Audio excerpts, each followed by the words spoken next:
Hello and welcome to Bollywood वाला। I am Sonab. दोस्तों, मैं रॉकेट बॉयज नाम का सीरीज देख रहा था सोनी लिव पर। बहुत ज्यादा एक्सपेक्टेशन था लेकिन डिसअपॉइंटेड यार, निराश हुआ मैं यार। एक बेहद स्लो और बोरिंग सीरीज लगा यार, रियली बोरिंग यार। वो पहला एपिसोड तो फिर भी ओके था, लेकिन सेकंड एपिसोड से इतना स्लो होने लगा प्रोसीडिंग्स, इतना ड्रैग होने लगा प्रोसीडिंग्स की मैं क्या बताऊं। और तीसरा एपिसोड में तो यार बीच में ऐसा मैं बोर हो गया कि आगे देखने का मन ही नहीं किया यार। एक चीज होता है ना कि भाई आप पहला एपिसोड खत्म करो, दूसरे में क्या होता है, चलो देखने का एक जिज्ञासा होता है, देखने का एक मूड बनता है। दूसरा खत्म करो, तीसरे पे जाओ, चौथे पे जाओ, पांचवे पे जाओ। यार वैसा वाला फीलिंग आया ही नहीं यार। और ये चीज ना मैं ट्रेलर के वक्त बोला था कि भाई अगर आप एक रियल लाइफ, एक रियल पर्सनालिटी का स्टोरी दिखाने की कोशिश कर रहे हो तो वो स्टोरी को आप एंगेजिंग बनाओ, एक्साइटिंग बनाओ, एंटरटेनिंग बनाओ, तो ही देखने में मजा आएगा। और तब भी मैंने बोला था I will hold on to my horses. Series देखने के बाद आपको बताऊंगा कैसा मुझे लगा। लेकिन आज जब मैंने सीरीज देखा, उफ यार, I was deeply disappointed, left deeply disappointed. और सबसे बड़ा प्रॉब्लम ये सीरीज का क्या है मैं आपको बताता हूं। पुअरली रिटन डायलॉग्स बहुत ज्यादा ठंडा, एवरेज और रूटीन लगा यार। बिल्कुल मजा नहीं आया वो डायलॉग सुनकर। मैं आपको एक सिंपल एग्जांपल देता हूं।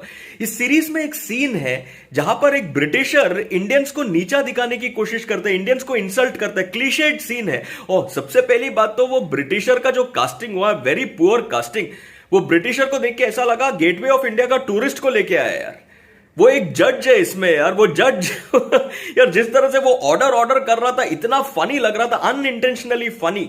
Very very poor casting, very bad actors have been cast in the roles of all those Britishers यार। बिल्कुल मजा नहीं आया उनको देखकर। एनीवेज, जो मैं चीज कह रहा था, वो ब्रिटिशर इंडियंस को नीचा दिखाने की कोशिश करता है, तब जिम शार्प आता है and he tries to give it back. वो करारा जवाब देने की कोशिश करता है। वो सीन जब मैंने देखा ना, मुझे नमस्ते लंदन वाला वो सीन याद आया जब अक्षय कुमार इंडिया को डिफेंड करते और इंडिया के बारे में ब्रिटिशर को बताता है एकदम मस्त तरीके से। The way Akshay Kumar gives it back, जो करारा जवाब देता है ब्रिटिशर को नमस्ते लंदन में, वो सीन तालीमार था फॉर टू रीजंस। सबसे पहली बात तो जो डायलॉग्स लिखा गया था, अरे क्या ब्रिलियंट डायलॉग्स था यार। वो सुन के मतलब गूज बम्स आ जाता था आपको यार। और दूसरी बात, अक्षय कुमार ने जिस तरह से वो डायलॉग्स को डिलीवर किया, अरे जस्ट ब्रिलियंट। तो ये दो चीजों की वजह से वो सीन, नमस्ते लंदन वाला सीन, तालीमार बन गया था। But these two things went completely missing in this scene of Rocket Boys यार। पहली बात तो जिम शार्प जो डायलॉग्स बोलता है, the way is giving it back to the Britisher, जो जवाब दे रहा है वो जवाब पूरा इंग्लिश में यार। और वो इंग्लिश वाला डायलॉग्स इतना बोरिंग लगा, इतना ठंडा लगा। बिल्कुल वो गूजबम्स वाला फीलिंग आया ही नहीं, बिल्कुल वो तालीमार वाला फीलिंग आया ही नहीं। और दूसरी बात, जिम शार्प जिस तरह से वो डायलॉग्स को डिलीवर किया इंग्लिश में यार, बहुत ही ठंडा परफॉर्मेंस लगा यार, बहुत ही ठंडा। ऐसे ही पूरा सीरीज चलता है, डायलॉग्स इतना मतलब रूटीन, इतना एवरेज, इतना ठंडा है कि मतलब कुछ सुनने में मजा ही नहीं आ रहा था, बोर हो रहा था यार। This series needed a scam level writing as far as dialogues go. लेकिन वो फीलिंग, वो मजा आया ही नहीं डायलॉग्स में। Very very poorly written dialogues. और दूसरी बात भाई यार, आधा से ज्यादा सीरीज तो इंग्लिश में है भाई। ये चीज मैं सोनी लिव वालों से पूछना चाहता हूं, आप लोगों ने इंडिया के लिए सीरीज बनाया या फिर साउथ बॉम्बे के लिए सीरीज बनाया? यार मैं समझ सकता हूं ऑथेंटिसिटी के नाम पे आपको थोड़ा लैंग्वेज का कॉकटेल करना पड़ा होगा, बट यार थोड़ा इंग्लिश यूज करो ना। आप 50% हिंदी 50% इंग्लिश कैसे रख सकते हो आप यार? एक सीरीज को आप बनाते हो, हिंदी सीरीज को, उसमें 90 to 95% हिंदी रखो ना, बाकी 5% आप रखो कोई और दूसरा लैंग्वेज। बीच में अभी सोनी लिव पे एक सीरीज आया था टबर, उसमें भी अच्छा सीरीज था, बट उसमें प्रॉब्लम यह हुआ था कि भाई लैंग्वेज का कॉकटेल कर दिया। 50% पंजाबी, 50% हिंदी। यार आपको अगर मास अपील चाहिए, आप अगर ये चाहते हो कि हिंदी स्पीकिंग ऑडियंस आपका सीरीज देखे, तो हिंदी में बनाओ यार सीरीज। इंग्लिश में बना के क्या फायदा? पूरा इंग्लिश डायलॉग बाजी, इंग्लिश कॉन्वर्सेशन से जो चल रहा था, बोर हो गया मैं यार। उसमें वो डायलॉग्स में जान नहीं था, वो डायलॉग्स में जोश नहीं था। बहुत ही ठंडा, बहुत ही रूटीनली रिटन डायलॉग्स और उल्टा ऊपर से इंग्लिश, तो कैसा मजा आएगा यार? अगर आप चाहते हो कि होमी भाभा, विक्रम साराभाई, सीवी रमन जैसे जो हमारे लेजेंडरी साइंटिस्ट थे, उनका कहानी भारत के हर कोने में पहुंचे, तो आपको सीरीज हिंदी में बनाना है, हिंदी स्पीकिंग ऑडियंस को आकर्षित करने के लिए। ना कि इंग्लिश में यार, जो सिर्फ साउथ बॉम्बे के ऑडियंस को आकर्षित करेगा यार। दिस इज डीपली डिसअपॉइंटिंग यार, बहुत ज्यादा निराश हुआ मैं ये देखकर यार। अब दोस्तों बात करते हैं ऑथेंटिसिटी के बारे में। How authentic is this series. दोस्तों ये सीरीज की शुरुआत में एक डिस्क्लेमर आ जाता है जिसमें यह लिखा गया है कि रियल लाइफ से इंस्पायर्ड कहानी है ये, लेकिन फिक्शन ऐड किया गया है। अब दोस्तों क्या ट्रुथ है क्या फिक्शन, गॉड नोस। मैं एक सीन का जिक्र करूंगा। ये वो सीन है जब विक्रम साराभाई पहली बार मृणालिनी को देखता है, एंड ऐसे दिखाया गया है इस सीरीज में कि मृणालिनी डांस परफॉर्मेंस करने आती है और वहां पे विक्रम पहली बार मृणालिनी को देखा। लेकिन अगर आप मृणालिनी साराभाई का ऑटोबायोग्राफी रीड करोगे या फिर विक्रम साराभाई का बायोग्राफी रीड करोगे तो उसमें साफ तरीके से, स्पष्ट तरीके से यह लिखा गया है कि विक्रम और मृणालिनी का पहला मिलन हुआ ऊटी में। जब विक्रम साराभाई अपने परिवार के साथ ऊटी गया था तब उन्होंने मृणालिनी को देखा और तब मृणालिनी ने विक्रम को पहली बार देखा ऊटी में। लेकिन that scene goes completely missing in this series, वो है ही नहीं।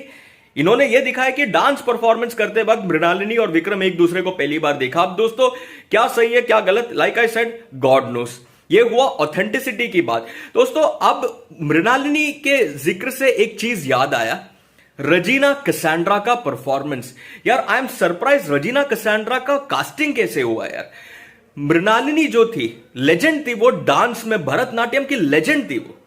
और अगर आप Regina Cassandra who plays Mrinalini in this series, Regina Cassandra का इंट्रोडक्टरी डांस सीक्वेंस आप जब देखोगे ना, आपके मन में सिर्फ एक सवाल आएगा, भाई रजीना का कास्टिंग कैसे हो गया यार। इतना ठंडा डांस परफॉर्मेंस दिया उन्होंने, वो देख के मजा आया ही नहीं। उनके डांस में ना कोई ग्रेस था, ना कोई क्लास था, ना कोई जोश था, ना कोई इंटेंसिटी था, ना कोई पैशन था यार। डांस परफॉर्मेंस ऐसा होना चाहिए था रजीना का कि भाई व्यूअर्स देख के ताली बजाए यार। ऐसा सिंटिलेटिंग डांस परफॉर्मेंस होना चाहिए था, जो हुआ नहीं यार। सो मेरे मन में एक ही सवाल उठा, ये डांस परफॉर्मेंस देख के डायरेक्टर ने अप्रूव कैसे किया। डायरेक्टर तभी रजीना को रिजेक्ट करना चाहिए था यार, कोई और मिला नहीं इनको कास्ट करने के लिए। I am surprised.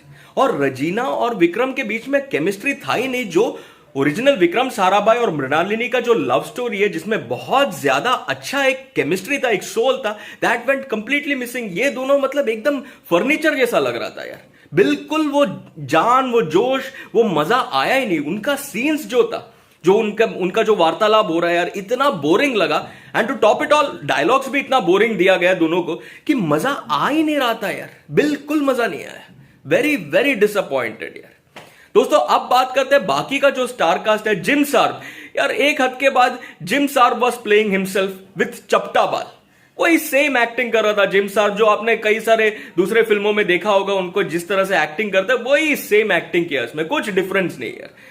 Ishwak Singh जो है कुछ कुछ सीन्स में अच्छा काम किया उन्होंने, कुछ कुछ सीन्स में काफी ऑर्डिनरी था, बिल्कुल वो मजा आया ही नहीं। दोस्तों अब बात करते हैं सबा आजाद के परफॉर्मेंस के बारे में। अगेन इनका जो इंट्रोडक्टरी सीन था, बहुत ज्यादा ठंडा लगा इनका परफॉर्मेंस यार। बिल्कुल वो जान जोश, बिल्कुल कुछ मजा आया ही नहीं। और वो जो डायलॉग्स उनको दिया गया था यार, इंग्लिश वाला डायलॉग्स, वो भी मजेदार नहीं लगा यार। तो कुल मिला के यार निराश कर दिया ये सीरीज ने। और हाँ, सबसे बड़ी बात यार, ये जो इन लोग ने फिल्टर यूज किया है यार, कुछ क्या वो सीपिया टोन फिल्टर है, क्या फिल्टर है यार, मेरे को समझ में नहीं आता फिल्टर का क्या जरूरत है यार। हमें पता है आप पीरियड फिल्म दिखा रहे हो, पीरियड सीरीज बनाया है आपने यार, वो पीरियड समझ में आता है। नॉर्मल कलर में दिखाओ ना यार, जो आंखों को एक अच्छा, एक प्लेजेंट फीलिंग दे। ये क्या जॉन्डिस वाला फिल्टर आपने बीच में लगा के रखा है पूरे सीरीज में यार, वो देख के बिल्कुल मजा नहीं आया। नॉर्मल कलर दिखाते हैं, अब क्या बोलेगा यार, पूरा निराश कर दिया सीरीज ने यार। लाइक आई सेड, बहुत हाई होप्स था but disappointed. I am going with 1.5 to 2 stars. अगर आपने देखा है रॉकेट बॉयज तो मुझे लिखकर बताना आपको ये सीरीज कैसे लगा। चलिए फॉर द मोमेंट टाटा।